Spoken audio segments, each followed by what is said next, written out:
자, 투데이 핫이슈 인터뷰 시간입니다. 무려 100만 건의 아동 성착취물 영상이 올라왔던 세계 최대 아동 성착취물 공유 사이트 웰컴 투 비디오 사이트 운영자 손정우 씨에 대한 미국 송환을 우리 재판부가 끝내 불허 결정을 내리면서 갈수록 여론은 더 들끓고 있습니다. 이 사건과 관련해 강력 비판의 목소리를 내고 있는 여성의당 이지원 공동대표 연결해서 자세한 이야기 들어보도록 하죠. 자, 이지원 대표님 안녕하세요. 네, 안녕하세요. 네. 여성의당 공동대표 이지원입니다. 네, 반갑습니다. 먼저 이 웰컴 투 비디오 사이트 운영자 손정우, 우선 이 사건에 대한 개요부터 좀 먼저 설명 좀 해주시죠. 네, 좀 사건이 사건이니만큼 상세히 말씀드리려고 하는데요. 예, 손정우는 2015년부터 웰컴 투 비디오 사이트를 운영했습니다. 예, 그런데 이 사이트는 네이버나 다음 같은 일반 포털 사이트로 검색해서 접속할 수가 없습니다. 그렇죠. 이것을 일명 다크웹이라고 하고요. 이렇게 비공개로 운영되는 사이트였음에도 이용자들은 38개국에 128만 명이나 되었습니다. 손정우는 이 사이트에서 비트코인을 통해서 아동 청소년의 성착취물을 세계 최대 규모로 유통시켰고요. 이제 여기까지는 국민들께서 다들 아시지 않을까라고 생각이 듭니다. 예, 좀 구체적으로 더 이야기를 드리면 미국 국세청은 자금 유통 혐의로 이 사건을 처음 포착을 했고 수사 과정에서 IP가 대한민국 충남 당진으로 추적이 되면서 이제 한국의 국제공소 수사가 요청되기 시작했습니다. 예, 네, 중요한 것은 당시 손정우가 웰컴 투 비디오를 운영한 방침입니다. 첫째, 성인을 상대로 한 촬영물이 아니어야 한다고 했었고요. 둘째, 본인이 직접 제작한 영상이어야 하고, 셋째, 그것이 이전 것들과 중복돼서는 안 된다고 했습니다. 예, 그렇기 때문에 저는 손정우가 아동 및 영유아를 상대로 한 성착취물을 단순한 유통자라고 보기는 어렵고, 오히려 이용자들에게 아동 및 영유아를 상대로 한 성착취물을 적극적으로 제작시키고 소비하도록 유도한 것이 더 중요하지 않은가라고 생각하고 있습니다. 지금 그 손정우 씨가 지금 이제 집에서 쉬고 있죠? 네. 자, 일단 지난번에 미국 네. 송환 불허 결정이 떨어지면서 바로 출소되었기 때문에 현재로서는 자유의 몸이 되었다고 할 수 있겠습니다. 뭐 집에서 쉬면서도 이 방송을 듣고 있을 수도 있는데 손정우 씨가 네. 일단 손정우 씨에 대해서 이제 미국 법원이 우리도 처벌할 수 있게 보내달라 이러면서 이제 범죄인 인도 요청을 했었잖아요. 그렇죠. 그런데 이제 우리 재판부가 불허 결정을 내렸단 말이죠.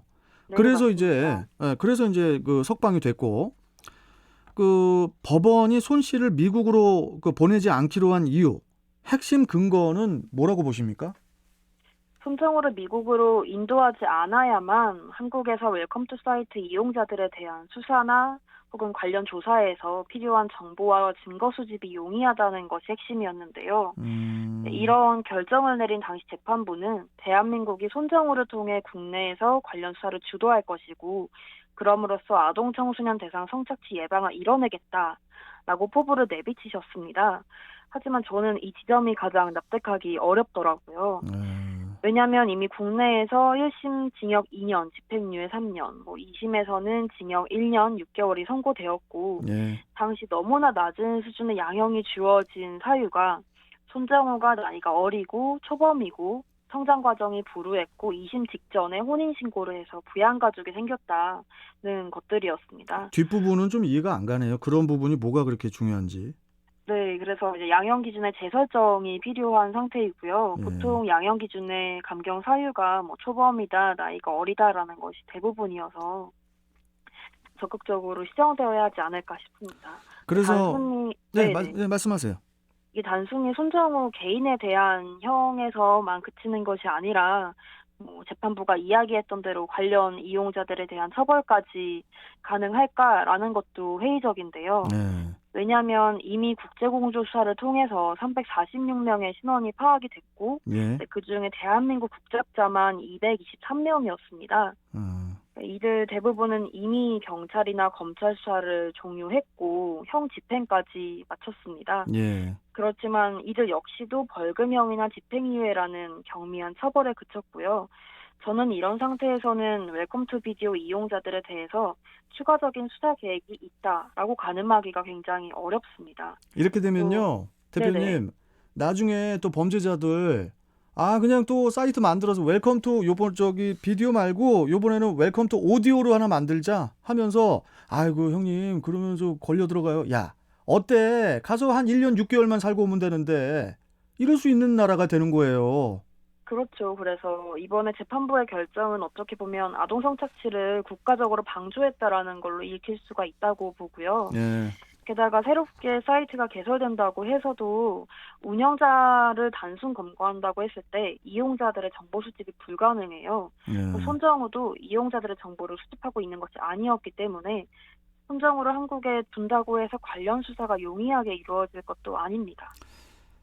그래서 이제 여성의당에서는 이제 강영수 부장판사를 탄핵 추진할 것에 대한 내용, 그 입장문을 네네. 발표를 하셨죠? 네. 네, 어떤 그래서 내용의 입장문입니까? 간단하게 말씀해 주시죠. 여성의당이 강영수 판사 탄핵을 추진한다는 것은 삼권 분립에서 말하는 균형과 견제가 제대로 이루어지고 있는지를 묻겠다라는 의미였습니다. 네. 청와대 국민청원이 예비 대법관 후보군에서 강영수 판사를 박탈하라 라는 걸로 50만 이상이 현재 돌파한 상태인데요. 이것과 같은 맥락이라고 봐주시면 되겠습니다. 그래서 국민분들께서도 삼권 분립이 제대로 작동하지 않는다라고 목소리를 계속 내주시고 계시는데 삼권 분립 하에서 견제와 균형을 이루려면 법관 탄핵을 통해 가능하긴 합니다. 그런데 법관 탄핵의 권한이 국회에 있어서 국회의원 제적의 3분의 1 이상이 발의해 주시고 또 과반수 이상이 찬성을 해주셔야만 법관에 대한 탄핵소추안까지 좀 이루어질 수 있는 상태입니다.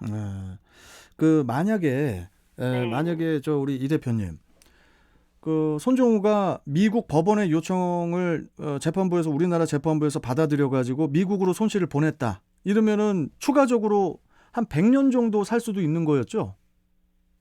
그렇죠. 거의 이 사건에 대해서는 국제적으로 엄청난 공분을 사고 있기 때문에 최고형 집행까지 가능하긴 했었습니다. 참 손정우 씨의 아버지도 상당히 또 다른 걸로 또 고발해가지고 미국으로 안 보내려고 상당히 노력을 했던 걸로 좀 알고 있는데, 자 일단 마지막 질문으로 우리 이지원 공동대표 우리 대표님이 소속돼 있는 여성의당 이 사건을 전 세계에 계속 이렇게 알리실 거죠? 네, 지금 여성의당에서는 이 사건이 단순히 국내 재판부의 결정으로만 그쳐서는 안 되고 좀 대대적인 수사와 또 어떤 가시화가 필요하지 않은가라고 생각을 하고 있습니다. 국제연대도 추진할 계획이십니까? 네, 현재 해외 여성단체와 유럽 페미니스트 정당들과의 연대를 추진하고 있고요. 대대적인 해시태그 운동을 통해서 사건의 심각성을 국제적으로 알리려고 하고 있습니다. 알겠습니다.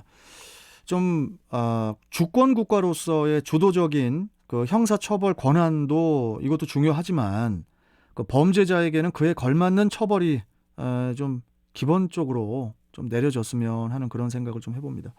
자, 오늘 말씀 잘 들었습니다. 고맙습니다. 네, 감사합니다. 네, 자 지금까지 이지원 여성의당 공동대표와 이야기 나눠봤습니다. 자, 지금 TVN 긴급정보